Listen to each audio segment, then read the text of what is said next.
Bonjour, bonsoir, ça dépend de votre localité. Nous continuons sur notre série des 15 lois inestimables de croissance personnelle de Don Maxwell. Aujourd'hui, nous allons attaquer la deuxième série qui est la loi de la prise de conscience. Dans cette loi, l'auteur commence à nous poser cette question. Est-ce que tu te connais toi-même?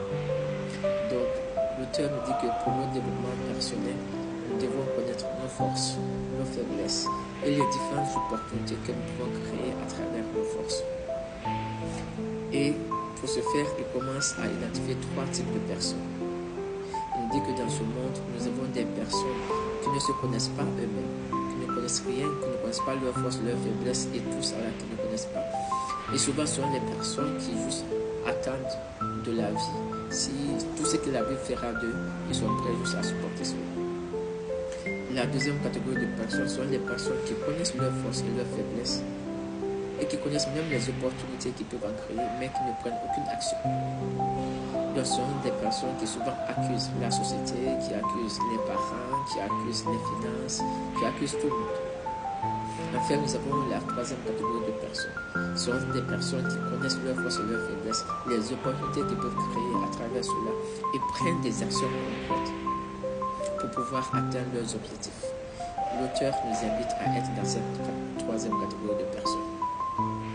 Alors, connaissant ces 3 catégories de personnes, maintenant pour nous-mêmes commencer notre journée de développement personnel, on doit se poser ces 10 questions. Bon, je ne vais pas citer peut-être toutes les 10 questions, mais j'ai trouvé quelques questions que je me suis dit je vais partager avec vous. La première question, l'auteur nous dit nous pose cette question. Est-ce que tu aimes ce que tu es en train de faire maintenant?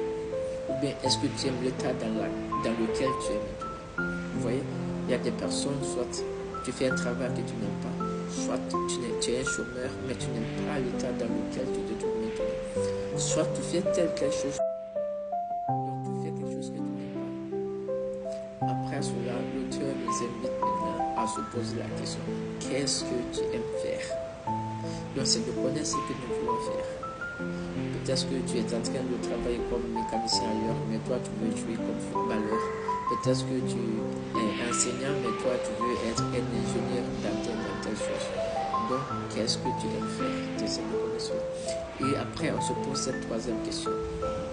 Est-ce que tu peux faire ce que tu aimes faire? Il ne suffit pas seulement de dire j'aime faire telle chose, mais c'est de savoir est-ce que je peux faire la chose.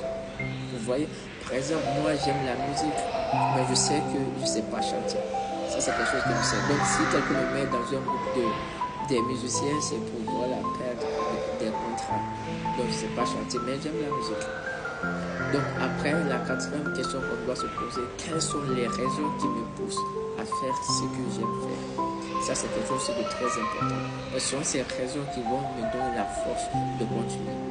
Est-ce que les raisons qui me poussent, c'est parce que je veux impacter le monde, c'est parce que je veux apporter quelque chose de nouveau au monde?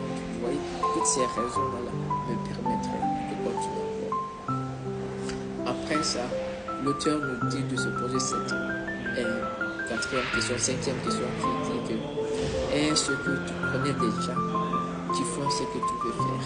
C'est très important. Il faut identifier des personnes, soit qui ont déjà fait ce que tu fais, ou des personnes qui sont en train de faire ce que tu fais. Après, on peut identifier ces personnes-là parce que ça peut t'encourager en voyant leur manière de vivre, en voyant ce qu'ils sont en train de faire.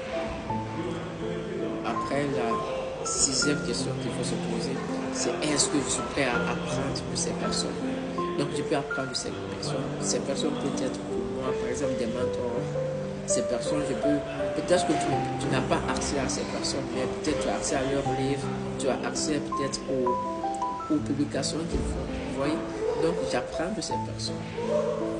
Après, c'est de se poser cette question. Est-ce que tu es prêt à payer le prix qu'il faut? Oui, ça c'est aussi quelque chose de très important. Est-ce que tu es prêt à passer le nombre d'heures de temps d'apprentissage? Tu es prêt à payer l'argent qu'il faut? Tu es prêt à passer des heures et des nuits blanches à apprendre peut-être telle chose? Vous voyez tout ce que tu dois faire. Tu es prêt à payer le prix. Après, la question qu'il faut se poser, c'est comment je serai si je fais ce que je veux faire? Comment tu seras? Est-ce que tu seras content? Est-ce que ta vie va changer? Vous voyez, toutes ces questions qu'on doit se poser. Mais au-delà de toutes choses, l'auteur nous dit qu'il faut faire l'action. Il faut faire l'action. On ne peut pas gagner un combat si on ne commence pas ce combat. Donc l'action est très importante. Alors c'est en gros, c'est que c'est important. Il faut se poser ces différentes questions et commencer sa journée de développement personnel. J'espère que cela va vous servir. Merci beaucoup pour l'écoute et passez une excellente journée. Moi, je vous souhaite le meilleur. Merci.